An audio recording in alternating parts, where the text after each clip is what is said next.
सारी विचारधाराओं को भी समझ पाएंगे। तो आज की क्लास में तो हमारा रहेगा गांधी जी का जो परिचय रहेगा, परिचय यानी कि वो आपका किस परिवार से थे, उनका एक इंट्रोडक्शन हम पढ़ेंगे, किन स्थितियों में वो आपका गए वहाँ पर अफ्रीका 1893 में, क्या करने गए और अफ्रीका में क्या क्या उन्होंने किया, कौन कौन से उनके मूवमेंट थे, और 1915 में जब वो भारत आए तो जो कोचरब आश्रम और साबरमती आश्रम उन्होंने बनाया, यहाँ तक की कहानी आज की कक्षा में पढ़ेंगे।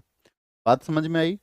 एक पॉइंट। दूसरा बिंदु क्या रहेगा, जब वो भारत में आ जाएंगे और 1915 में शिफ्ट होने के बाद में जब भारत के साथ ही यहाँ की समस्याओं को समझते हुए यहाँ पर वो आपका जो सत्याग्रह का शुरुआत करेंगे, तो उसमें आपका जो नॉन कॉपरेशन मूवमेंट उनका रहेगा, उससे पहले और भी मूवमेंट रहे, जैसे चंपारण रहेगा बिहार में, गुजरात का खेड़ा रहेगा, खेड़ा, और आपका अहमदाबाद में मिल मजदूरों के लिए जो वो करेंगे, अहमदाबाद पहले अहमदाबाद करेंगे फिर खेड़ा होगा, अहमदाबाद में जो उनका आंदोलन हुआ, और आपका असहयोग आंदोलन, ये हम कल की कक्षा में पढ़ेंगे, असहयोग आंदोलन, ठीक है, एकदम विस्तार से, क्या उसके फेलियर के कारण थे, उस समय पर क्या क्या स्थितियां थी, क्या क्या क्वेश्चन पूछे जाते हैं। फिर हम यहाँ पर रुकेंगे असहयोग आंदोलन के बाद में, फिर हम एक चैप्टर आपको पढ़ाएंगे यहाँ पर जो रिवॉल्यूशनरी मूवमेंट चल रहा था भगत सिंह जी के बारे में, और भगत सिंह जी के बारे में, इनके विचारों के बारे में हम एक कक्षा रखेंगे, एक प्रोग्राम रखेंगे, ठीक है, जो इससे नेक्स्ट डे होगा, ओके, समझ गए बात को। और फिर इसके बाद में आपका, फिर हम वापस लौट करके आएंगे, और आपका भगत सिंह जी को क्यों नहीं बचाया, ऐसे सवाल, जैसे गांधी जी ने क्यों बचाव नहीं किया, उनके लिए मूवमेंट क्यों नहीं चलाया, भगत सिंह स्वयं क्या चाहते थे, इन सब बातों पर प्रकाश डालने के बाद में फिर हम वापस आएंगे।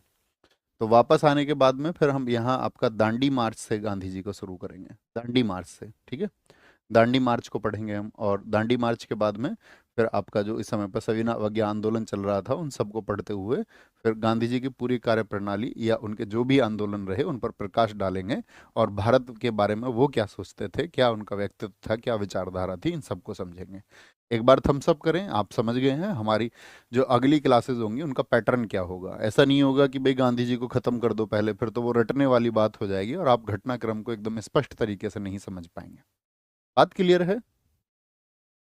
एकदम से बात क्लियर है?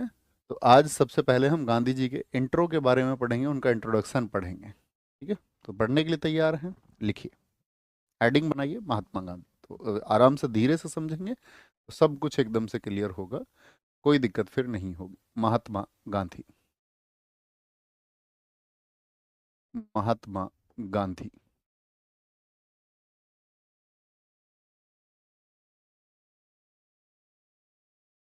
महात्मा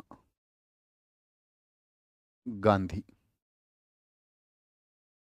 और आप सब लोग जानते हैं कि गांधी जी से बड़ा व्यक्तित्व भारत में, अगर हम किसी एक व्यक्ति विशेष का नाम ले, तो मुझे नहीं लगता कि इनके नाम से बड़ा नाम कोई भारत के, अगर बात करें इतिहास में, कोई इनसे बड़ा नाम रहा होगा। जिस नाम की गूंज विदेशों तक रही, जो नाम अगर बात करें दुनिया के 150 डाक टिकटों पर, जो पोस्ट ऑफिस टिकट होता है 150 में टिकट पर पहुंचा, बहुत देशों में इनके नाम से स्मारक हैं, बहुत देशों में इनकी, लगभग 150 देशों में इनकी मूर्तियां, इनके नाम से चौक, कहीं पर इनके नाम से सड़क स्थापित हैं। तो आप समझ सकते हैं इतना बड़ा व्यक्तित्व भारत में कोई नहीं हुआ जितना बड़ा व्यक्तित्व गांधी जी का हुआ, ठीक है। तो उन सब चीज़ों को हमको समझना है। तो सबसे पहले बताइए इनका जन्म कब हुआ था, जन्म, अगर हम जन्म की बात करते हैं, बर्थ, बॉर्न ऑन 2 अक्टूबर, जन्म इनका हुआ था 2 अक्टूबर 1869 को, 1869। कहाँ पर हुआ था जन्म? जन्म हुआ था पोरबंदर। पोरबंदर किस राज्य में स्थित है? तो पोरबंदर आपका गुजरात में स्थित है, गुजरात में, यहाँ पर इनका जन्म हुआ था, ठीक है। अगर बात करें इनके दादाजी, इनके दादाजी का क्या नाम था? दादाजी का नाम था इनके का उत्तम चंद गांधी, उत्तम चंद गांधी, उत्तम चंद गांधी। और ये क्या कार्य करते थे? वणिक जाति से थे, बनिया थे ये। तो यहाँ पर क्या बोलेंगे, ये आपका जो पोरबंदर के एक राजा थे, स्थानीय राजा, उनके दीवान थे, मतलब उनका अकाउंट संभालते थे, ये सारा काम इन्हीं का होता था। पोरबंदर के राजा के दीवान थे, पोरबंदर के राजा के दीवान, Dewan of Porbandar king, Dewan of Porbandar king. इनके पिताजी की बात करते हैं, इनके जो फादर साहब थे, जो इनके पिताजी थे, उनका नाम है आपका मोहनदास करमचंद गांधी, या करमचंद गांधी ही कहें तो सिर्फ, क्योंकि मोहनदास तो गांधी जी के नाम के आगे प्रयोग होगा। करमचंद गांधी कहें तो एकदम से सही होगा, करमचंद गांधी। करमचंद गांधी, इनका ऑक्यूपेशन क्या था? व्यवसाय इनका भी पोरबंदर के राजा के दीवान थे ये। और कई बार इनको देखेंगे, महात्मा गांधी के जो पिता हैं उनको काबा गांधी नाम से भी पुकारा गया है। काबा गांधी क्या नाम था इनका? इनका एक अन्य नाम भी है, अन्य नाम, अदर नेम वाज काबा गांधी। काबा गांधी। तो कभी भी आपसे पूछा जाएगा, आप बताएंगे कि काबा गांधी के नाम से किसको जाना जाता है, तो इनके पिताजी थे। माताजी का नाम, जो इनकी माताजी थी, इनकी मदर का जो नेम था, इनकी मदर का नेम था पुतली बाई। पुतली बाई, ठीक है। पुतली बाई इनकी मदर का नेम था, ये आपको पता होना चाहिए। दरअसल में जो इनके पिताजी थे करमचंद गांधी, इन्होंने 4 शादी की थी। कितनी शादी की थी? करमचंद गांधी जी जो थे उनकी 4 शादी हुई थी। और उन 4 शादियों में से पुतली बाई जो है वो चौथी पत्नी थी। चौथी पत्नी यानी इनकी फोर्थ वाइफ है। और चौथी पत्नी से ही आपका पैदा हुए कौन? आपका मोहनदास करमचंद गांधी। ठीक है, ये बात याद रखेंगे। इनकी बहन भी थी एक, आपका रालिया बेन। तो 4 शादी हुई इनकी, आपको इतना याद रख लेना। और पुतली बाई जो थी, याद रख लेना, करमचंद गांधी की, करमचंद गांधी की चौथी पत्नी थी।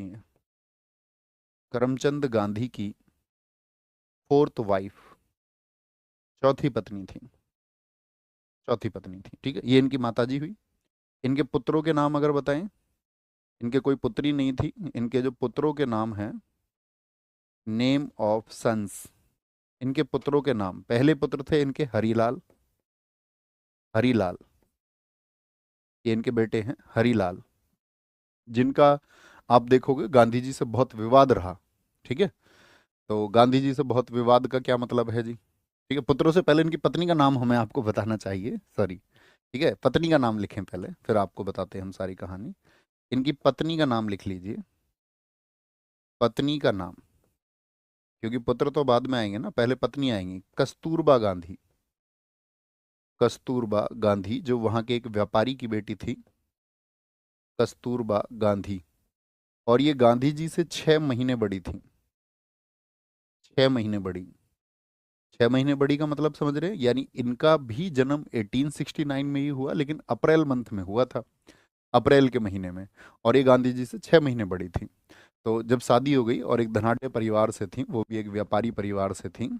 अब बात आएगी कि इनकी शादी जो हुई वो किस वर्ष में हुई, ये इंपॉर्टेंट बात है। तो जब गांधी जी, आपका यहाँ पर याद रखना, अभी हम उस कैरेक्टर को बताएंगे, पहले इनके फैमिली ट्री को जान लीजिए, शादी वगैरह सब बताएंगे, कब पढ़ाई करने गए वो भी बताएंगे। नेक्स्ट पेज पर चलते हैं। इनकी जो शादी हुई वो कस्तूरबा गांधी से हुई, और कस्तूरबा गांधी इनसे 6 महीने बड़ी थी, यानी अप्रैल 1869 का उनका बर्थ है। यहाँ पर बात आती है फिर उनके पुत्रों के नाम। अभी हम बताएंगे गांधी जी के बारे में, पहले उनके फैमिली ट्री को जान लीजिए। पुत्रों के नाम, उनके पुत्रों के जो नाम हैं, नेम ऑफ हिज सन्स, उनके पुत्रों में नाम आता है, पहला नाम आता है आपका हरीलाल का।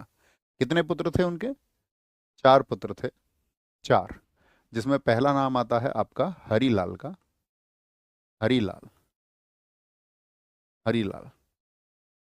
अब हरीलाल जो इनके बेटे हैं, ये सबसे बड़े बेटे हैं, और हरीलाल से अक्सर गांधी जी के मतभेद रहे।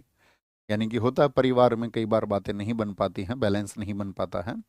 तो इनके और गांधी जी के बीच में हमेशा विचारों को लेकर के मतभेद रहता था। और इन्होंने, एक घटनाक्रम ऐसा हुआ कि इन्होंने हिंदू धर्म को छोड़ दिया, और हिंदू धर्म छोड़ के इन्होंने इस्लाम धर्म को अपना लिया। और अपना नाम रख लिया था इन्होंने Abdullah Gandhi.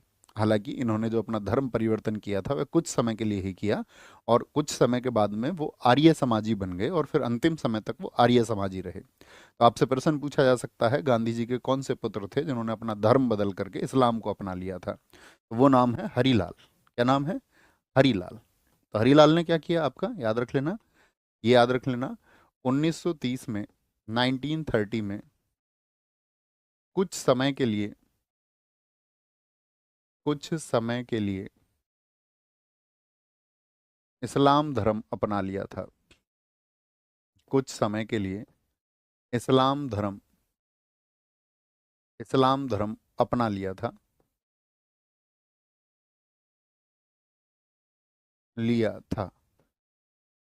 For certain period he adopted the Islam religion, लेकिन लेकिन बाद में आर्य समाजी बन गए। अब आप मुझे बताएं, आर्य समाज की स्थापना कब और किसने की थी? आर्य समाजी बन गए। आर्य समाजी होने का मतलब क्या है? सभी आपका जो आपका जितने भी पाखंड है, उन पाखंडों से दूर रह करके अपने जीवन को बिताना। बहुत ठीक आंसर बताया। 1875 में आर्य समाज की स्थापना हुई थी और दयानंद सरस्वती जी ने उसकी स्थापना की थी। बहुत बढ़िया, बहुत शानदार। तो पहले पुत्र तो उनके हुए हरिलाल, बाद में आर्य समाजी बन गए। और क्या नाम रख लिया था इन्होंने? उनका नाम भी लिख लेना, हमने आपको बताया क्या नाम रख लिया था। नाम बदल के, नाम बदलकर इन्होंने अपना नाम रख लिया था। जब इन्होंने इस्लाम को एक्सेप्ट किया तो नाम बदलकर नाम रख लिया अब्दुल्ला गांधी। अब्दुल्ला गांधी, अब्दुल्ला गांधी इन्होंने अपना नाम रख लिया था। दूसरे बेटे कौन है इनके? इनके दूसरे पुत्र का नाम है मणिलाल। मणिलाल, ये किसके पुत्र हैं? ये गांधी जी के पुत्र थे दूसरे। और ये मणिलाल क्या है, याद रख लेना। ये जब गांधी जी अफ्रीका में गए तो इनको लेके गए अपने साथ ही, अफ्रीका में ही बस गए। और आज भी इनके जो वंशज हैं, मणिलाल के जो वंशज है, वो कहाँ पर हैं? वो अफ्रीका में ही हैं। अफ्रीका में ही वो निवास करते हैं। तो ये दूसरे बेटे हुए इनके, इनकी फैमिली चलेगी। तीसरे बेटे का नाम है आपका रामदास। रामदास, रामदास जो है आपका, ये गांधी जी के बहुत करीब रहे। और याद रख लेना, गांधी जी को मुखाग्नि किसने दी? मुखाग्नि समझते हैं? थम्स अप करके बताएं। मुखाग्नि दी, मुखाग्नि दी। तो मुखाग्नि का मतलब क्या होता है? जैसे कि आप सब जानते हैं कि जब अंतिम संस्कार होता है किसी का, तो पुत्र क्या करते हैं, उनको एक मुखाग्नि देते हैं। और फिर आपका अगर बात करें, उनके जो पार्थिव शरीर होता है उसको फिर आपका जो हिंदू धर्म है उसमें शमशान ले जाया जाता है। और शमशान में फिर क्या प्रक्रिया होती है, ये सब आप लोग जानते हैं कि सबको जलाने की प्रथा है। तो उसी को हम बोलते हैं मुखाग्नि दी, मुखाग्नि दी। ठीक है, तो गांधी जी को इन्होंने मुखाग्नि दी। और इन्हीं रामदास के एक पुत्र हैं कानू गांधी। ये भी गांधी जी के, आप समझ गए ना, रामदास बहुत करीबी थे, साथ रहे गांधी जी के। और इन्हीं रामदास के पुत्र हैं कानू गांधी। रामदास के पुत्र का नाम है कानू गांधी। कानू गांधी। और कानू गांधी, गांधी जी के जितने भी फोटोग्राफ्स आप देखते हैं, ये याद रख लेना, ये गांधी जी के आपका पर्सनल फोटोग्राफर थे, निजी फोटोग्राफर। ऐसे रखना या लिख लो पूरी बात, गांधी जी के निजी फोटोग्राफर। गांधी जी के निजी फोटोग्राफर थे, निजी। निजी फोटोग्राफर, आप जितनी भी इमेज गांधी जी की देखते हैं तो उनमें से अधिकतर, अधिकांश, और बाकी किसी को परमिशन नहीं होती थी कि गांधी जी की फोटो ऐसे कोई भी आपका उसको खींच ले या क्लिक कर ले उसको। सिर्फ किसको परमिशन थी उसकी? और ये गांधी जी के साथ रहते थे। और इन्हीं कानू गांधी की जो पत्नी है, कानू गांधी की जो पत्नी है, कानू गांधी की पत्नी आभा गांधी, आभा गांधी, आभा गांधी। और याद रखना, यही आभा गांधी हैं जिनकी गोद में गांधी जी ने अंतिम सांस ली थी जब उनको गोली मार दी गई नाथुराम गोडसे के द्वारा। जिनकी गोद में, जिनकी गोद में अंतिम श्वास ली थी, अंतिम श्वास ली, last breath was took in the lap of Abha Gandhi. तो आभा गांधी कौन है? इनकी रिलेशन क्या हुआ आभा गांधी से, इनका बताएं एक बार। तो आप कहेंगे आभा गांधी से इनका रिलेशन ये है कि इनके जो पोते थे कानू गांधी, ये इनके पोते की पत्नी है। तो क्या बोलेंगे इनको आप? बोलेंगे फटाफट से, पोते की पत्नी को क्या कहा जाएगा? फटाफट से आंसर बताएं। सर आंगल सिख युद्ध कराएंगे? हाँ बच्चों, जब हम आपको सिख धर्म कराएंगे, है ना, जो हमारे बचे हुए टॉपिक्स हैं वो हम सारे एक साथ बाद में करेंगे, एक साथ बाद में करेंगे। बहुत बढ़िया भैया, पुत्र वधु बोलेंगे, पुत्र वधु नहीं, पुत्र वधु नहीं, पोत्र वधु। पतेहू कह सकते हैं, पतोहू कह सकते हैं, ये सही शब्द हैं। तो ये गांधी जी के निजी फोटोग्राफर थे। और चौथे बेटे इनके कौन है? चौथे पुत्र, उनका नाम है देवदास।